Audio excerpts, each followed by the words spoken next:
ই। খুব খেয়াল করতে হবে, প্রথমে আয়ের মতো দুইটা টান দিতে হবে,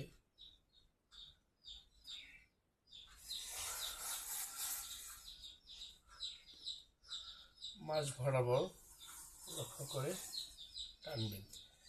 এস।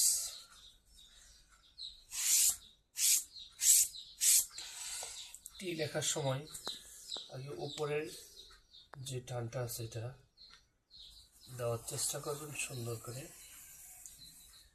এরপর মাঝ বরাবর উপর থেকে সুন্দর করে এভাবে টানবেন। টি।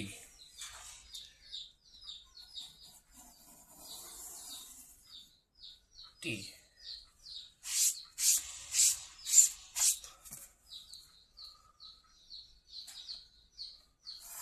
যে লেখার সময় এই জায়গায় থেমে সুন্দর করে এনে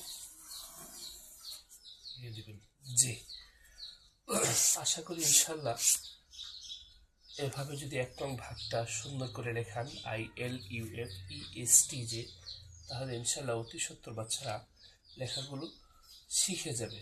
আপনাদের বাচ্চাদেরকে এভাবে লেখাবেন এবং অন্যদেরকে লেখাটা শেখার জন্য আমার এই ভিডিওগুলো শেয়ার করার চেষ্টা করবেন। আসসালামু আলাইকুম।